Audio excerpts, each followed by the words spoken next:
શ્રીમદ્ ભગવદ્ ગીતા અધ્યાય 3 કર્મયોગ. કર્મયોગના શ્લોકોની આપણે વિગતી સમજૂતી મેળવી રહ્યા છીએ. આજે શ્લોક 33 એને વિગતે સમજશું. શ્લોક 33માં ભગવાન અર્જુનને કહે છે કે દરેક વ્યક્તિ પોતાના પ્રકૃતિના ગુણો એટલે કે અગાઉના અવતારોના કર્મો સાથે લઈને જન્મે છે અને એને બહુ ઝડપથી બદલી શકાતી નથી. આપણા નિયત કર્તવ્યોનું પાલન આસક્તિ કે ધૃણા વિના ભગવદ સેવાની ભાવના સાથે કરવું જોઈએ.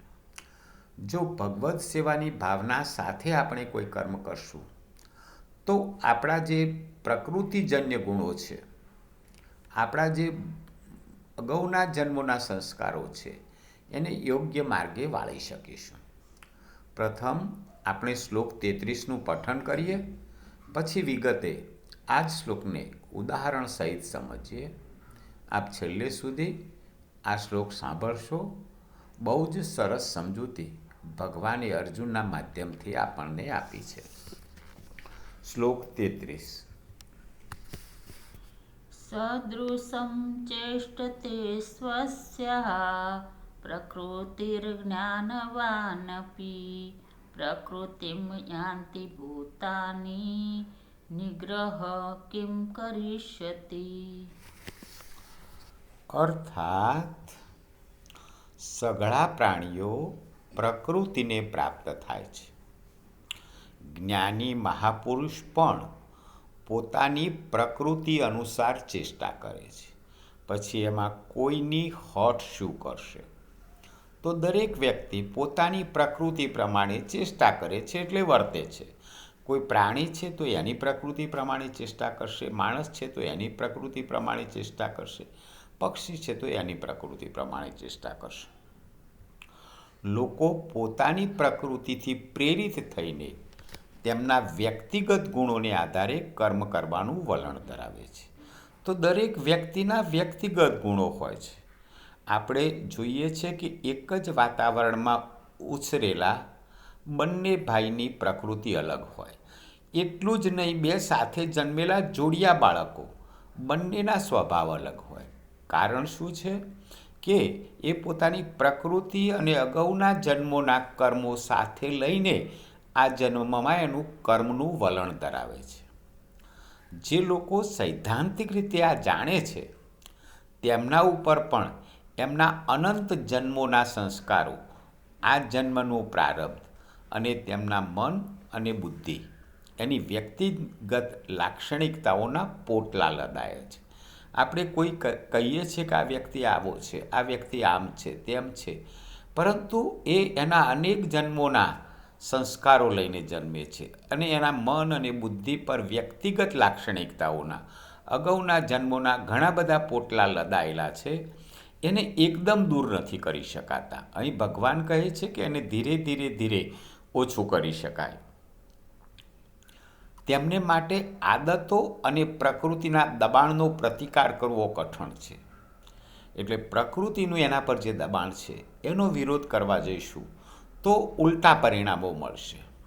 જો વૈદિક શાસ્ત્રો તેમને બધા જ કાર્યોનો ત્યાગ કરીને શુદ્ધ આત્મા, આધ્યાત્મિકતામાં પ્રવૃત્તિ થવાનો ઉપદેશ આપે તો એના કારણે અસ્થિરતા સર્જાશે. કોઈપણ માણસને તમે એકદમ સુધારવા જશો તો ઉલટા પરિણામો મળશે, અસ્થિરતા સર્જાશે.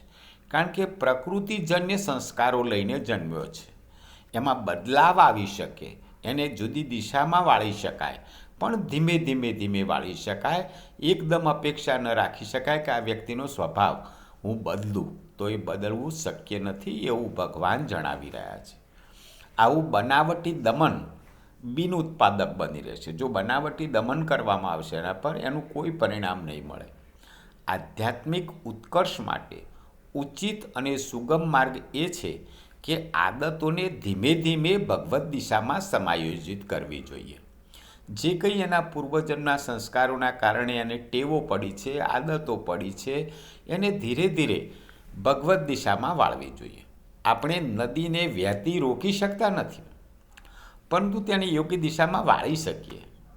તે જ રીતે આપણી આધ્યાત્મક ઉન્નતિનો પ્રારંભ આપણે અત્યારે જ્યાં છીએ ત્યાંથી કરવો પડશે. અત્યારે જે પરિસ્થિતિમાં છે, જે સંસ્કારો મળ્યા છે, ત્યાંથી સુધારવાનું શરૂ કરવું. અને તેના માટે આપણે સૌ પ્રથમ આપણી વર્તમાન સ્થિતિનો સ્વીકાર કરવો પડશે. હાલ જે સ્થિતિ છે એ પ્રકૃતિજન્ય મળેલ છે, એ સમજીને ધીરે ધીરે એને સુધારવો. અને પછી તેમાં સુધારો કરશું તો ચોક્કસ એમાં બદલાવ મળશે. આપણે જાણીએ છીએ કે પ્રાણીઓ પણ કેવી રીતે તેમની વિશિષ્ટ પ્રકૃતિ પ્રમાણે કાર્ય કરે છે. દાખલા તરીકે કીડીઓ એ એવું સામાજિક પ્રાણી છે જે ત્યાગ કરીને તેના સમગ્ર સમુદાય માટે અન્નના કણો એકત્રિત કરે છે. તો કીડીની એ પ્રકૃતિ છે કે એ અન્નનો દાણો એના જ બીજા સાથી કીડીઓને માટે એકત્રિત કરે છે. તેમનો આ ગુણ માનવ સમાજમાં પણ શોધવો કઠિન છે. માનવી સ્વકેન્દ્રી છે, એ બીજાને આપવાના બદલે પોતાના માટે એકઠું કરે છે, જ્યારે કીડી એના બીજા કીડીઓ માટે એ પોતે એકઠું કરે છે. તો એ એની પ્રકૃતિ છે કે એ બીજા માટે અન્નના દાણા એકઠા કરે છે. એ જ રીતે પ્રાણીમાં બીજું ઉદાહરણ સમજીએ કે ગાય એના વાસરડા માટે એટલો મોહ હોય છે કે જો એક ક્ષણ માટે પણ એનું વાસરડું એની નજરથી દૂર થઈ જાય તો ગાય વિચલિત થઈ જાય છે. તો એની પ્રકૃતિ છે કે એનું બાળક એનાથી દૂર થાય છે તો એ વિચલિત થાય છે. શ્વાન, કૂતરો એ ગાઢ વફાદારનો ગુણ ધરાવે છે. પ્રકૃતિએ કૂતરાને વફાદારીના ગુણો આપ્યા છે. એની સરખામણીમાં ઉત્તમ મનુષ્યો સાથે પણ કરી શકાય એમ નથી. મનુષ્ય ઉત્તમમાં ઉત્તમ હોય તો પણ બધા જોડે વફાદારીથી નથી વર્તતો, જ્યારે શ્વાન એને તમે જો યોગ્ય દિશામાં વાળો છો તો એ તમારી સાથે એના માલિક જોડે વફાદારીથી વર્તે છે. તો એ પ્રકૃતિએ આપેલા ગુણો છે. આ જ પ્રમાણે મનુષ્યો પણ તેમની પ્રકૃતિથી સંચાલિત હોય છે. અર્જુન પ્રકૃતિથી યોદ્ધો હતો. અર્જુન એ ક્ષત્રિય હતા અને પ્રકૃતિથી એટલે જન્મજાત એ પોતે યોદ્ધો હતા. ઘણા બધા યુદ્ધો એમણે જીત્યા છે. એમણે શંકર ભગવાનને પણ હરાવેલા છે. શ્રી કૃષ્ણ કહે છે કે તારો પોતાનો ક્ષત્રિય સ્વભાવ યુદ્ધ કરવા ફરજ પાડશે. તો આવી રીતે મારી સામે મારા ગુરુજી કે મારા કાકાના ભાઈઓ ઊભા છે એટલે હું યુદ્ધ નહીં લડું, તો એ તારો સ્વભાવ નથી, તારી પ્રકૃતિ જ યુદ્ધ છે.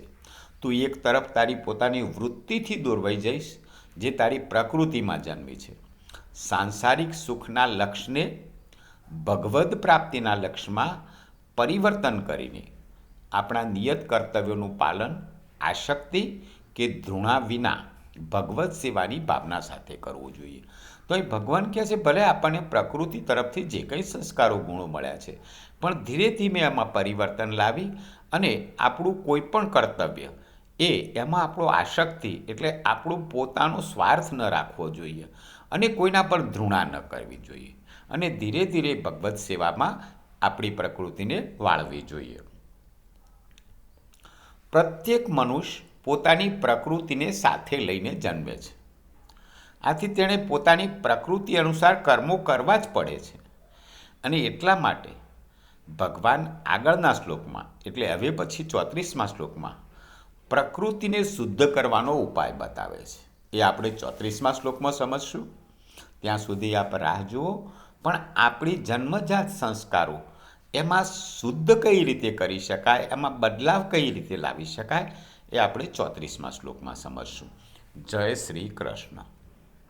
આપે આ ચેનલ સબસ્ક્રાઈબ ના કરી હોય તો spiritual motivational by Haresh Joshi subscribe કરો, લાઈક કરો, આપના પ્રતિભાવો કોમેન્ટ બોક્સમાં લખો. જય શ્રી કૃષ્ણ.